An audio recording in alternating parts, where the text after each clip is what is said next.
നമുക്കറിയാം, കേരള നിയമസഭ പാസാക്കുകയും പ്രസിഡന്റ് അംഗീകരിക്കുകയും ഒപ്പം 9ാം പട്ടികയിൽ ഉൾപ്പെടുത്തി സംരക്ഷിക്കുകയും ചെയ്ത ആദ്യത്തെ ഭൂപരിഷ്കരണ നിയമം എന്ന് പറഞ്ഞാൽ 1963 കേരള ഭൂപരിഷ്കരണ നിയമമാണ്. മഹാത്മാഗാന്ധി തൊഴിലുറപ്പ് പദ്ധതി പ്രകാരം അനുവദിച്ചിട്ടുള്ള 100 തൊഴിൽ ദിനങ്ങൾക്ക് പുറമെ സംസ്ഥാനത്തെ പട്ടികവർഗ കുടുംബാംഗങ്ങൾക്ക് 100 തൊഴിൽ ദിനങ്ങൾ കൂടി അനുവദിച്ച കേരള ഗവൺമെൻറ് ഒരു പദ്ധതി ഉണ്ടെന്നേ. എന്താ അതിൻ്റെ പേര്? കേരള ട്രൈബൽ പ്ലസ് പദ്ധതി. 1959 KSR എന്ന് പറയുന്ന ചട്ടങ്ങൾ കേരള ഗവൺമെൻറ് ആവിഷ്കരിച്ചത്. അതൊക്കെ നമുക്കറിയാം. ഇനി Kerala civil services classification control and appeal rules വരുമ്പോൾ, ഹലോ ഫ്രണ്ട്സ്, ഞാൻ അനിൽകുമാർ. എല്ലാവർക്കും നമസ്കാരം. 3 ഘട്ട പരീക്ഷകൾ LDCയിൽ കഴിഞ്ഞു പോയിരിക്കുന്നു. ഇതിനിടയിൽ മറ്റ് 2 പരീക്ഷകൾ കൂടി ഇതിൽ കടന്നു വരികയുണ്ടായി. ഖാദി ആൻഡ് വില്ലേജ് ഇൻഡസ്ട്രീസിലെ LDCയും അതുപോലെ തന്നെ ലാബോറട്ടറി അറ്റൻഡർ, ഇങ്ങനെ 2 പോസ്റ്റുകൾ കൂടി, കേരള ഭരണ സംവിധാനമുള്ള പോസ്റ്റുകൾ കൂടി കടന്നു വന്നു. അവിടെ നമ്മൾ LDCയെ വിലയിരുത്തുമ്പോൾ 1ാം ഘട്ടവും 3ാം ഘട്ടവും കേരള ഭരണ സംവിധാനത്തിലെ ചോദ്യങ്ങൾ കൊണ്ട് അനുഗ്രഹീതമായിരുന്നു. പക്ഷേ 2ാം ഘട്ടം കേരള ഭരണ സംവിധാനം എന്ന ടോപ്പിക്കിനെ അവർ പൂർണ്ണമായിട്ട് അവോയ്ഡ് ചെയ്യുകയായിരുന്നു. ഇവിടെ നമുക്ക് കാസർഗോഡ്, പത്തനംതിട്ട ജില്ലകൾക്ക് വേണ്ടി നടന്ന പരീക്ഷയിലെ കേരള ഭരണ സംവിധാനത്തെ ഒന്ന് വിലയിരുത്താം. ആദ്യ ചോദ്യം തന്നെ നമുക്ക് വളരെ സുഖകരമായൊരു ചോദ്യമായിരുന്നു. നമ്മൾ എത്രയോ ആവർത്തിച്ച് ഞാൻ നിങ്ങൾക്ക് പറഞ്ഞു തന്നിട്ടുള്ള കാര്യമാണ്. കേരള സംസ്ഥാന സിവിൽ സർവീസിലെ ഉദ്യോഗസ്ഥർക്കെതിരെയുള്ള ശിക്ഷണ നടപടികളെക്കുറിച്ച് പ്രതിപാദിക്കുന്നത് എവിടെയാണെന്ന് നിങ്ങൾക്കറിയാമില്ലേ? Kerala civil service classification control and appeal rules 1960. നമ്മളത് വ്യക്തമായിട്ട് പഠിച്ചിട്ടുള്ളതാണ് അല്ലേ? അവിടെ നമ്മൾ KSRനെ പറ്റി പഠിച്ചിരുന്നു അല്ലേ? KSRൻ്റെ പാർട്ട് 1 ശമ്പളം, ലീവ്, ജോയിനിങ് ടൈം തുടങ്ങിയ കാര്യങ്ങളെപ്പറ്റി പറയുന്നു. KSRൻ്റെ പാർട്ട് 2 ട്രാവലിംഗ് അലവൻസിനെ പറ്റി പറയുന്നു. KSRൻ്റെ പാർട്ട് 3 പെൻഷനെ പറ്റി പറയുന്നു. 1959 KSR എന്ന് പറയുന്ന ചട്ടങ്ങൾ കേരള ഗവൺമെൻറ് ആവിഷ്കരിച്ചത്. അതൊക്കെ നമുക്കറിയാം. ഇനി Kerala civil services classification control and appeal rules വരുമ്പോൾ അത് നമ്മൾ പഠിച്ചിട്ടുണ്ട്. ക്ലാസിഫിക്കേഷൻ ഉണ്ട്, കൺട്രോൾ ഉണ്ട്, അപ്പീലുണ്ട്. അവിടെ അതിന് 6 പാർട്ടുകളിൽ 1ാമത്തെ പാർട്ടിൽ ജനറൽ ആയിട്ടുള്ള കാര്യങ്ങൾ പറയുന്നു. 2ാമത്തെ പാർട്ടിൽ classification, state service, subordinate service, ഇങ്ങനെയുള്ള ക്ലാസിഫിക്കേഷനെ പറ്റി പറയുന്നു അല്ലേ? അവിടെ 3ാമത്തെ പാർട്ടിൽ അപ്പോയിൻറ്റിംഗ് അതോറിറ്റിയെ പറ്റിയാണ് പറയുന്നത്. 4ാമത്തെ പാർട്ടിൽ സസ്പെൻഷനെ പറ്റി പറയുന്നു. 5ാമത്തെ പാർട്ടിൽ ഡിസിപ്ലിനെ പറ്റി പറയുന്നു. 6ാമത്തെ പാർട്ടിൽ അപ്പീൽസിനെ പറ്റി പറയുന്നു. അപ്പോൾ അവിടെ പാർട്ട് 5 അച്ചടക്ക നടപടികളെ പറ്റി പറയുന്നത്. അപ്പോൾ ഇതൊക്കെ നമ്മൾ വ്യക്തമായിട്ട് പഠിച്ചിട്ടുള്ളതാണ്. അതുകൊണ്ട് തന്നെ നിങ്ങളൊക്കെ തന്നെ ഇത് ആൻസർ ചെയ്തിട്ടുണ്ടാകുമെന്നാണ് എൻ്റെ വിശ്വാസം. അപ്പോൾ കാര്യങ്ങൾ വളരെ വ്യക്തമാണ്. അതുമാത്രമല്ല, ആർട്ടിക്കിൾ 309 പ്രകാരം രൂപീകരിക്കുകയും 1968 കേരള പബ്ലിക് സർവീസ് ആക്ട് പ്രകാരം ക്രമപ്പെടുത്തുകയും ചെയ്ത പ്രധാന ചട്ടങ്ങളെപ്പറ്റി നമ്മൾ പഠിച്ചിട്ടുണ്ടെന്നേ. അവിടെ നിങ്ങൾക്ക് തന്ന നോട്ടിലെ തന്നെ ഒരു ഭാഗം ഞാൻ എടുത്തിവിടെ കാണിക്കുകയാണ്. KS ആൻഡ് SSR എന്തിനെ പറ്റിയാ പറയുക? 1958 അത് ഓർക്കണം. എന്നാണെന്ന് ചോദിക്കും. 1958 എന്തിനെ പറ്റിയാ പറയുക? നിയമനം, പ്രൊമോഷൻ തുടങ്ങിയ കാര്യങ്ങൾ. ശരിയാണ്.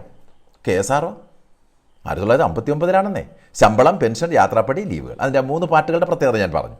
കേരള സിവിൽ സർവീസസ് വർഗീകരണം, നിയന്ത്രണം, അപ്പീൽ ചട്ടങ്ങൾ 1960. എന്താണപ്പാ? കേരള സിവിൽ സർവീസിലെ തരംതിരിവുകൾ, ശിക്ഷണ നടപടികൾ, അപ്പീലുകൾ. അച്ചടക്ക നടപടികളെ പറ്റി പ്രതിപാദിക്കുന്ന ഏതാണ്? തരംതിരിവുകളെ പറ്റി പ്രതിപാദിക്കുന്ന ഏതാണ്? അപ്പീലുകളെ പറ്റി പ്രതിപാദിക്കുന്ന ഏതാണ്? Kerala civil service classification control and appeal rules. നമുക്കറിയാം അല്ലേ? പക്ഷേ പെരുമാറ്റച്ചട്ടങ്ങളെ പറ്റി പറയുന്നത് 1960 Kerala government servant conduct rules ആണെന്നേ. Kerala government servant conduct rules 1960 പെരുമാറ്റച്ചട്ടങ്ങളെ പറ്റി പറയുന്നു. അപ്പോൾ ഇതൊക്കെ നമ്മൾ വ്യക്തമായിട്ട് പഠിച്ചിട്ടുള്ളതാണ്. അതുകൊണ്ട് നമ്മുടെ ഉദ്യോഗാർത്ഥികൾക്ക് ഇതൊന്നും നഷ്ടപ്പെട്ടിട്ടില്ല. ഒന്നും നഷ്ടപ്പെടാനില്ല. ആ ചോദ്യത്തിൻ്റെ ആൻസർ വ്യക്തമായിട്ട് എഴുതിക്കാണ്. അടുത്ത ഒരു ചോദ്യം നമ്മൾ വളരെ വിശദമായി തന്നെ പഠിച്ചിട്ടുള്ള ഭൂപരിഷ്കരണ നിയമത്തെ പറ്റിയാണ്. നിങ്ങൾക്ക് യൂട്യൂബിലൂടെ ആയാലും അല്ലെങ്കിൽ ആപ്പിലൂടെ ആയാലും വളരെ വിശദമായ ക്ലാസ്സുകൾ തന്നു. അതിൽ നിന്നും ഒരു ക്വസ്റ്റ്യൻ നിങ്ങൾക്ക് മിസ്സാവില്ല എന്ന് എനിക്ക് ഉറപ്പുണ്ട്. ഏതൊക്കെ രീതിയിൽ വളച്ച് തിരിച്ചു ചോദിച്ചാൽ, ഇപ്പോൾ ഈ പ്രാവശ്യത്തെ കേരള ഭരണ സംവിധാനത്തെ എല്ലാവരും അവലോകനം ചെയ്യുമ്പോൾ പറയുന്നുണ്ട് സ്റ്റാൻഡേർഡ് ക്വസ്റ്റ്യൻ ആണെന്ന്. പക്ഷെ നമുക്കത് കിട്ടും. കാരണം നമ്മൾ പഠിച്ചിട്ടില്ലേ? കൊച്ചി കുടിയായ്മ നിയമം, മലബാർ കുടിയായ്മ നിയമം, ഭണ്ഡാരപ്പാട്ട വിളംബരം, Kerala stay of eviction proceedings act അല്ലേ? കുടിയിറക്കൽ നിരോധന നിയമം അല്ലേ, അത് 1957 എല്ലാവർക്കും അറിയാം അല്ലേ. പണ്ടാരപ്പാട്ട വിളംബരം 1965 എല്ലാവർക്കും അറിയാം. ഇത്രയും അറിഞ്ഞാൽ തന്നെ കാര്യങ്ങൾ റെഡിയായി. നമ്മളെ സംബന്ധിച്ചറിയാം, ഏറ്റവും ആദ്യം വരുന്നത് പണ്ടാരപ്പാട്ട വിളംബരമാണ്. അതിനുശേഷം കൊച്ചി കുടിയായ്മ നിയമം വരുന്നു, അതിനുശേഷം മലബാർ കുടിയായ്മ നിയമം വരുന്നു, അതിനുശേഷം Kerala state of eviction proceedings ആക്റ്റും വരുന്നുണ്ട്. നമ്മളെ സംബന്ധിച്ച് ഇവിടെ തെറ്റുകൾ ഉണ്ടാവാതെ ആൻസർ ചെയ്യാൻ നമ്മുടെ ഉദ്യോഗാർത്ഥികൾക്ക് കഴിഞ്ഞിട്ടുണ്ടാവും. അപ്പോൾ ഇവിടെ കാര്യങ്ങൾ വളരെ വ്യക്തമല്ലേ. അപ്പോൾ നമുക്ക് ഇതിനോടൊപ്പം കൂട്ടിച്ചേർത്തുകൊണ്ട് കേരള കാർഷിക ബന്ധ ബില്ല് കൂടെ ഓർക്കണ്ടേ. 1957 EMS KR ഗൗരിയമ്മ. കേരള കാർഷിക ബന്ധ ബില്ല് നിയമസഭയിൽ അവതരിപ്പിച്ചത് KR ഗൗരിയമ്മയാണ്, നമുക്കറിയാം. പക്ഷേ അത് പാസ്സായില്ല, പ്രസിഡന്റ് ഒപ്പുവയ്ക്കാത്തത് കൊണ്ട്. പിന്നെ 1960 പട്ടം താണുപിള്ളയുടെ കാലത്ത് C ചന്ദ്രശേഖരൻ റവന്യൂ മന്ത്രിയായിരിക്കുമ്പോൾ വന്ന കേരള കാർഷിക ബന്ധ നിയമത്തെ പറ്റിയൊക്കെ നമ്മൾ പഠിച്ചിട്ടുള്ളതാണ്. അപ്പോൾ ആ നിയമം ഒന്ന് ഓർത്തിരിക്കണം. അത് പാസ്സായി, പ്രസിഡന്റ് ഒപ്പുവെച്ചു, പക്ഷേ അത് കോടതിയുടെ ഇടപെടൽ കാരണം നടപ്പാക്കാനായില്ല. അതുകൊണ്ടാണല്ലോ 1960 കേരള കാർഷിക ബന്ധ നിയമത്തെ നമ്മൾ എന്ത് ചെയ്തു? റിപ്പീൽ ചെയ്തു, അതിനെ റദ്ദ് ചെയ്തിട്ടാണ് 1963 കേരള ഭൂപരിഷ്കരണ നിയമം, ആക്ട് നമ്പർ 1 ഓഫ് 1964 വരുന്നത് അല്ലേ. അത് R ശങ്കറിൻ്റെ കാലത്താണ്. R ശങ്കറാണെന്ന് മുഖ്യമന്ത്രി, PT ചാക്കോയാണെന്ന് റവന്യൂ വകുപ്പിൻ്റെ ചാർജ് ഉള്ളത്. അദ്ദേഹം ആഭ്യന്തര വകുപ്പ് മന്ത്രിയാണ്, റവന്യൂ വകുപ്പിൻ്റെ ചാർജ് ഉണ്ടായിരുന്നു. നമുക്കറിയാം, കേരള നിയമസഭ പാസ്സാക്കുകയും പ്രസിഡന്റ് അംഗീകരിക്കുകയും ഒപ്പം 9ാം പട്ടികയിൽ ഉൾപ്പെടുത്തി സംരക്ഷിക്കുകയും ചെയ്ത ആദ്യത്തെ ഭൂപരിഷ്കരണ നിയമം എന്ന് പറഞ്ഞാൽ 1963 കേരള ഭൂപരിഷ്കരണ നിയമമാണ്. നമ്മൾ കേരള ഭൂപരിഷ്കരണം നടപ്പാക്കുമ്പോൾ നമ്മൾ അതിനുവേണ്ടി അവലംബിച്ച മാതൃ നിയമം എന്ന് പറയുന്നത് 1963 കേരള ഭൂപരിഷ്കരണ നിയമമാണ്. അത് നിങ്ങൾക്കറിയാം. ഇതിനെപ്പറ്റി കഴിഞ്ഞ ഘട്ടങ്ങളിലുമൊക്കെ ചോദിച്ചിരുന്നു. അപ്പോൾ ഭൂപരിഷ്കരണം വളരെ പ്രധാനപ്പെട്ട ഒരു ഹോട്ട് ടോപ്പിക്കായിട്ട് മാറിയിരിക്കുകയാണ് അല്ലേ. പിന്നെ നമുക്കറിയാം, 1969 കേരള ഭൂപരിഷ്കരണ ഭേദഗതി ആക്ട് കൊണ്ടുവന്നു. അത് ആക്ട് നമ്പർ 35 ഓഫ് 1969 എന്നാണ് അറിയപ്പെടുന്നത്. ഈ ഭേദഗതി കൂടെ വന്നതിന് ശേഷമാണ് 1970 ജനുവരി 1 ഭൂപരിഷ്കരണ നിയമം നമ്മുടെ CH മേനോൻ നടപ്പാക്കിയത്. ഇതൊക്കെ നിങ്ങളൊന്ന് ഓർത്തുകൊണ്ട് പരീക്ഷയ്ക്ക് പോകണം. നമ്മൾ വ്യക്തമായിട്ട് പഠിച്ചതാണ്, അതുകൊണ്ട് ഞാൻ കൂടുതൽ പറഞ്ഞ് സമയം കളയുന്നില്ല. അതുപോലെ തന്നെ നിങ്ങൾ വ്യക്തമായിട്ട് ഓർത്തിരിക്കേണ്ട ഒരു സംഗതിയാണ് ഏതാ? പണ്ടാരപ്പാട്ട വിളംബരം. 1865 ആയില്യം തിരുനാൾ പുറപ്പെടുവിച്ച പണ്ടാരപ്പാട്ട വിളംബരം തിരുവിതാംകൂറിലെ കർഷകരുടെ മാഗ്നാകാർട്ടയാണ് അന്നേത്. നൽകിയ മറ്റൊരു നിയമം കൂടി ആയില്യം തിരുനാൾ മഹാരാജാവ് ഒരു വിളംബരത്തിലൂടെ പുറപ്പെടുവിച്ചില്ലേ, കാണപ്പാട്ട വിളംബരം, ജന്മികുടിയാൻ വിളംബരം. അത് 1867 ജന്മിമാരുടെ ഭൂമിയിൽ നിന്ന് കുടിയാൻ സ്ഥിരാവകാശം നൽകി. പണ്ടാരപ്പാട്ട വിളംബരത്തിൽ സർക്കാർ വക ഭൂമിയിൽ കുടിയാൻ സ്ഥിരാവകാശം. ഈ പോയിന്റുകളൊക്കെ മനസ്സിലാക്കി വെക്കണം. സ്റ്റേറ്റ്മെൻറ്റ് ചോദ്യങ്ങൾ ഇതിനെയൊക്കെ ആസ്പദമാക്കി വരും. കാരണം ഇതൊരു ഹോട്ട് ടോപ്പിക്കായിട്ട് എടുത്തിരിക്കുകയാണ്. നമ്മളുടെ ഇപ്പോൾ എല്ലാ ചോദ്യങ്ങളിലും എന്ത് കടന്നു വന്നിട്ടുണ്ട്? നമ്മളുടെ ഭൂപരിഷ്കരണം കടന്നു വന്നിട്ടുണ്ട് എന്ന കാര്യം മറക്കരുത് കേട്ടോ. അതോടൊപ്പം തന്നെ നമ്മൾ 1963 കേരള ഭൂപരിഷ്കരണ നിയമത്തിൻ്റെ പ്രധാന സവിശേഷതകളൊന്ന് ഓർത്തിരിക്കണം. കുടിയായ്മ സ്ഥിരത നൽകൽ, കുടികിടപ്പ് സ്ഥിരത നൽകൽ, ഭൂപരിധി നിർണയം, മിച്ച ഭൂമി വിതരണം ചെയ്യൽ, ഈ കാര്യങ്ങളൊക്കെയാണ് അതിൻ്റെ പ്രധാന സവിശേഷതകൾ. പിന്നെ കേരളത്തിൽ ഭൂപരിഷ്കരണ നിയമപ്രകാരം കൈവശം വയ്ക്കാവുന്ന ഭൂപരിധി കൂടെ ഓർക്കണേ. ഇനിയുള്ള ചോദ്യത്തിൽ ചിലപ്പോൾ അത് വരാം. ഒരു വ്യക്തിക്ക് പരമാവധി 7.5 ഏക്കർ ഭൂമി, 2-5 അംഗങ്ങളുടെ കുടുംബത്തിന് പരമാവധി 15 ഏക്കർ ഭൂമി, 5-ൽ കൂടുതൽ അംഗങ്ങളുടെ കുടുംബത്തിന് പരമാവധി 20 ഏക്കർ ഭൂമി. ഇതൊക്കെ നമ്മൾ വ്യക്തമായിട്ട് ഓർത്തിരിക്കുക കേട്ടോ. അടുത്ത ചോദ്യം ഇതായിരുന്നല്ലോ, തെറ്റായ പ്രസ്താവനകൾ കണ്ടെത്തുക. കേരളത്തിൽ തൊഴിലുറപ്പ് പദ്ധതി ആദ്യഘട്ടത്തിൽ നടപ്പിലാക്കിയത് ഇടുക്കി, കാസർഗോഡ് ജില്ലകൾ. ഞാൻ നിങ്ങളോട് പറഞ്ഞില്ലേ, കാടും നാടും എന്ന് വരുന്ന 2 ജില്ലകളാണ് കേരളത്തിൽ തൊഴിലുറപ്പ് പദ്ധതി ആദ്യഘട്ടത്തിൽ നടപ്പിലാക്കിയത്. ഏതൊക്കെയായിരുന്നടാ? പാലക്കാടും വയനാടും, നാടും കാടും. പിന്നെ അതിൻ്റെ അടുത്ത ഘട്ടത്തിലാണ് ഇടുക്കിയും കാസർഗോഡും കടന്നു വരുന്നത്. അപ്പോൾ അത് തെറ്റല്ലേ? അത് തെറ്റാണ്. തൊഴിലുറപ്പ് പദ്ധതി പ്രകാരമുള്ള പ്രവർത്തികൾ ഏറ്റെടുത്ത് നടപ്പാക്കാനുള്ള ചുമതല ഗ്രാമപഞ്ചായത്തുകൾക്കാണെന്ന് നമ്മൾ എത്രയോ പ്രാവശ്യം ക്ലാസ്സിൽ ആവർത്തിച്ച് റിവിഷനിൽ എല്ലാ ക്ലാസ്സിലും പറഞ്ഞു പോയിട്ടുള്ളതാണ്. പിന്നെ തൊഴിലുറപ്പ് പദ്ധതിയുടെ മാതൃകയിൽ കേരളത്തിൽ നഗരസഭകളിലും കോർപ്പറേഷനുകളിലും നടപ്പിലാക്കിയ പദ്ധതി അയ്യങ്കാളി ദേശീയ തൊഴിലുറപ്പ് പദ്ധതിയാണെന്ന് നമ്മൾ പഠിച്ചിട്ടുണ്ട്. അപ്പോൾ ഇതൊക്കെ പഠിച്ചിട്ടുള്ളത് കൊണ്ട് നമുക്ക് ഇവിടെ ഒന്ന് മാത്രമാണ് തെറ്റിപ്പോയതെന്ന് നമുക്കറിയാം അല്ലേ. ഇടുക്കി, കാസർഗോഡ് ജില്ലകളല്ല ആദ്യഘട്ടത്തിൽ നടപ്പിലാക്കിയത്. ഏതാണ്? കാടും നാടും, പാലക്കാടും വയനാടും. അപ്പോൾ നമുക്കറിയാം. ഇതോടൊപ്പം മഹാത്മാഗാന്ധി ദേശീയ ഗ്രാമീണ തൊഴിലുറപ്പ് പദ്ധതിയെപ്പറ്റി കുട്ടികളെ നിങ്ങൾ ഇത്രയും കാര്യങ്ങൾ ഓർക്കണേ. ഇത് Mahatma Gandhi national rural employment guarantee act 2005 doctor Manmohan Singh ആയിരുന്നു ഇത് പാസ്സാക്കിയപ്പോൾ പ്രധാനമന്ത്രി. SGRY, NFWP എന്നീ 2 പദ്ധതികൾ ഇതിൽ ലയിപ്പിച്ചിട്ടുണ്ട്. ഇത് MKSSൻ്റെ മസ്ദൂർ കിസാൻ ശക്തി സംഗതൻ്റെ പ്രവർത്തനത്തിൻ്റെ ഫലമായി വന്ന ഒരു നിയമമാണ്. ഇത് നിയമമായത് 2005 സെപ്റ്റംബർ 7 നിങ്ങൾക്കറിയാം. നമ്മുടെ മഹാത്മാഗാന്ധി ദേശീയ ഗ്രാമീണ തൊഴിലുറപ്പ് പദ്ധതി പ്രാബല്യത്തിൽ വരുന്നത് 2006 ഫെബ്രുവരി 2 അല്ലേ. ഇതിൻ്റെ ഉപഭോക്താക്കൾ നഗരപ്രദേശങ്ങളിലുള്ളവരല്ല, കോർപ്പറേഷനിലുള്ളവരല്ല, ഗ്രാമപ്രദേശങ്ങളിലുള്ളവരാണ്. അവിടെ പ്രായപരിധി നോക്കിക്കഴിഞ്ഞാൽ 18 വയസ്സ് തികഞ്ഞിരിക്കണം. പ്രായപൂർത്തിയായവർക്കെന്നാണ് പറയുന്നത്. 100 ദിവസത്തിൽ കുറയാത്ത അവിദഗ്ധ തൊഴിലാണ് ലഭ്യമാക്കുന്നത്. പിന്നെ ഇതിലെ ജോബ് കാർഡ് ഓർക്കണം, 5 വർഷമാണ് അതിൻ്റെ സാധ്യത. ജോബ് കാർഡ് ഇഷ്യൂ ചെയ്യുന്നത് പഞ്ചായത്താണ്, ഗ്രാമപഞ്ചായത്താണ്. പിന്നെ ആദ്യഘട്ടത്തിൽ നടപ്പിലാക്കിയത് പാലക്കാടും വയനാട്, രണ്ടാം ഘട്ടത്തിൽ കാസർഗോഡ് ഇടുക്കിയും, തുടർന്ന് എല്ലാ ജില്ലകളിലും നടപ്പിലാക്കി. നിലവിലെ വേതനം ഓർക്കണേ 346 രൂപയാണ്. കഴിഞ്ഞ പ്രാവശ്യത്തിൽ എത്ര വർധന വന്നു? കഴിഞ്ഞ പ്രാവശ്യം 333 ആയിരുന്നേ, ഇപ്പോഴെത്രയായി? 346. അപ്പം നമ്മൾ ഈ കാര്യങ്ങളൊക്കെ വ്യക്തമായിട്ട് പഠിച്ചു. ഇതോടൊപ്പം ഒരു കാര്യം കൂടി ഓർക്കണം.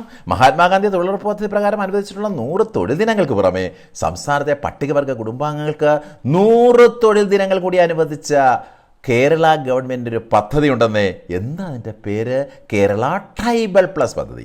മഹാത്മാഗാന്ധി തൊഴിലുറപ്പ് പദ്ധതി പ്രകാരം അനുവദിച്ചിട്ടുള്ള 100 തൊഴിൽ ദിനങ്ങൾ, നമുക്കറിയാം 100 തൊഴിൽ ദിനങ്ങളുള്ളതാണ് ഉറപ്പ് വരുന്നത്. അതുകൂടാതെ പട്ടികവർഗത്തിന് വേണ്ടി 100 തൊഴിൽ ദിനങ്ങൾ കൂടി അനുവദിച്ചുകൊണ്ട് കേരള ഗവൺമെൻറ് സ്വന്തം ചെലവിലൊരു പദ്ധതി ആവിഷ്കരിച്ചു. അതാണ് കേരള ട്രൈബൽ പ്ലസ്.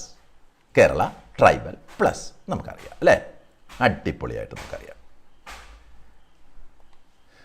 ഇത് കണ്ടോ? അടുത്ത ചോദ്യം ദുരന്ത നിവാരണ അതോറിറ്റിയെ പറ്റി എത്രയോ വ്യക്തമായിട്ട് പഠിച്ചിട്ടുള്ള കാര്യങ്ങളാണ് അല്ലേ? കേരള സംസ്ഥാന ദുരന്ത നിവാരണ അതോറിറ്റിയുടെ ഘടനയെ സംബന്ധിക്കുന്ന ശരിയായ പ്രസ്താവനകൾ തിരഞ്ഞെടുക്കുക. അധ്യക്ഷൻ മുഖ്യമന്ത്രിയാണ്. ഓക്കെ, അധ്യക്ഷൻ മുഖ്യമന്ത്രിയാണ്.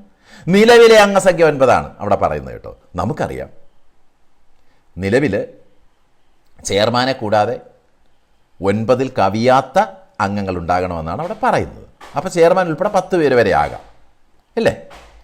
അപ്പോൾ ഇവിടെ നിലവിലെ അംഗസംഖ്യ 9 ആണ്. നിലവിൽ ഇപ്പോൾ 6 പേരേ ഉള്ളൂ. നമ്മൾ സൈറ്റിൽ നോക്കിയാൽ 6 പേര്. അതുകൊണ്ടാണ് അതൊരു കൺഫ്യൂഷൻ ഉണ്ടാക്കുന്നത്. ഞാൻ നിങ്ങൾക്ക് പറഞ്ഞതനുസരിച്ച് നിലവിലെ അംഗസംഖ്യ ചെയർമാൻ ഉൾപ്പെടെ 10 വരണം അല്ലേ? 9 കവിയാത്ത അംഗങ്ങളായി നിയമിക്കാം. പിന്നെ നമ്മൾ പറഞ്ഞത് ഒരു ചെയർമാനും വരും. അപ്പോൾ 10 വരേണ്ടത്. ഇവിടെ 9 എന്ന് പറഞ്ഞിരിക്കുന്നു. അതിൽ തന്നെ തെറ്റാണ്. പിന്നെ അതുകൂടാതെ നിലവിൽ നമ്മൾ വെബ്സൈറ്റിൽ നോക്കുമ്പോൾ 6 അംഗങ്ങൾ മാത്രമേ അവിടെയുള്ളൂ. അപ്പോൾ അതുകൊണ്ട് തന്നെ അത് തെറ്റാണ്.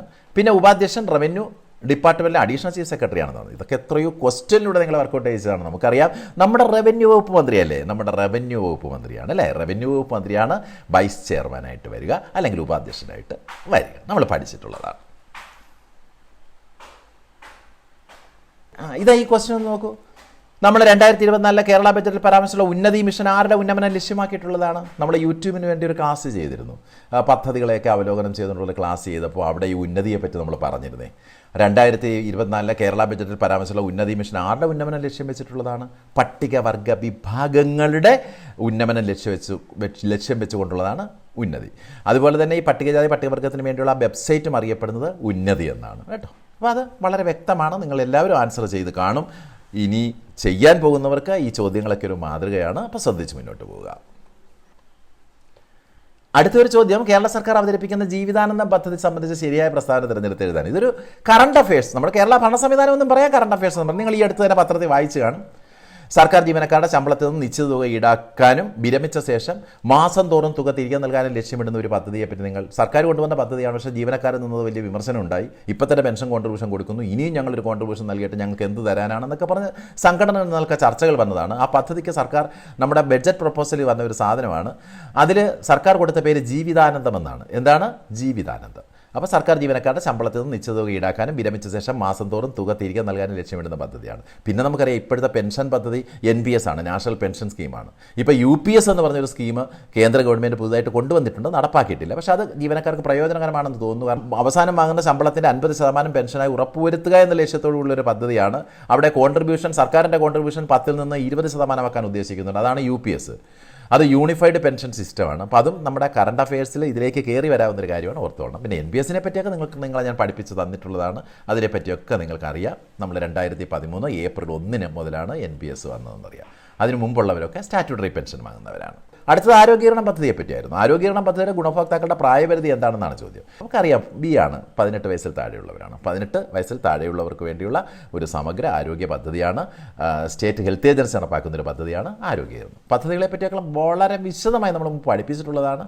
അതുകൊണ്ട് തന്നെ ആ ചാപ്റ്ററുകളിൽ നിന്ന് നന്നായിട്ട് പഠിച്ചു കഴിഞ്ഞാൽ നമ്മൾ വർഗീകരിച്ച് പഠിച്ചു, ഓരോ സ്ഥാപനങ്ങളെപ്പറ്റി പഠിച്ചു. നമ്മളവിടെ സോഷ്യൽ സെക്യൂരിറ്റി മിഷനെ പറ്റിയും സാമൂഹ്യ നീതി വകുപ്പ് എന്നാണ് ഉണ്ടായതെന്നും അതുപോലെ തന്നെ വിമൻസ് ആൻഡ് ചിൽഡ്രൻ ഡിപ്പാർട്ട്മെൻറ്റ് ഒക്കെ നമ്മൾ വിശദമായിട്ട് പഠിച്ചിട്ടുള്ളതാണ്. അതുകൊണ്ട് തന്നെ ഞാൻ ഇതൊന്നും വാരി വലിച്ച് പറയുന്നില്ല.